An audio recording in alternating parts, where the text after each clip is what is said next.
Go పాలే తాగాలి ఆడపిల్ల. ఏదో ఒకసారి కనుక్కుంటే చూసుకోండి. అలాగే 3 రోజులు గోమూత్రమే తీసుకోవాలి. 3 రోజులు గోమయం ముందర వేసుకోవాలి నోట్లో. 3 రోజులు ఆవు నెయ్యి తీసుకోవాలి. 3 రోజులు ఆవు పాలు పెరుగు తీసుకోవాలి.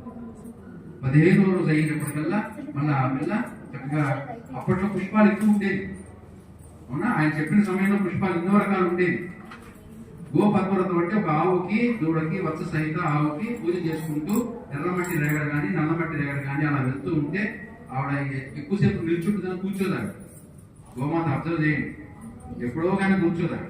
అలా నడుస్తూ ఉంటే ఒక్కొక్క అడుగు అలా వేసుకుంటూ వెళ్తుంది. కాబట్టి వీళ్ళ దగ్గర పుష్పాలు ఎన్ని పెట్టుకోవాలి, ఎన్ని రకాల పుష్పాలు ఉన్నాయో అన్ని రకాలు పెట్టుకునే ఉంటారు సైడ్. ఒక్కొక్క అడుగు ఏదైతే ఉందో అది పద్మం కింద లెక్క. గోష్పాదం, భూమి యొక్క పాదం.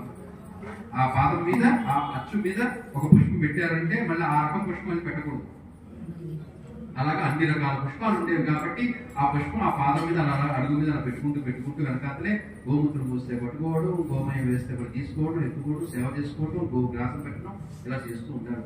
మ్యారేజ్ అయితే కనుక అప్పట్లో ముగ్గురు అలా చేస్తున్నప్పుడు వెళ్ళి ఒక చోట కూర్చుంటుంది.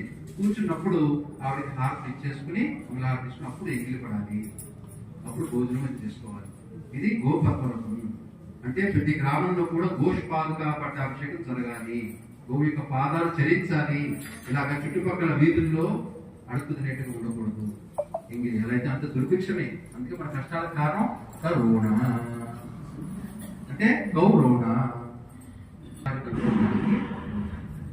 అయ్యో బాబోయ్ అంటే రుక్మిణి కూడా ఈ కలియుగంలో ఎలా చేస్తారు స్వామి, మిగతా ఎలా పర్వాలేదేమో, కలియుగంలో ఎలా చేస్తారంటే సరే అయితే ఈశ్వరుడు పార్వతి చెప్పిన వ్రతం, ఆ వ్రతమే గోమయ గౌరీ వ్రతం.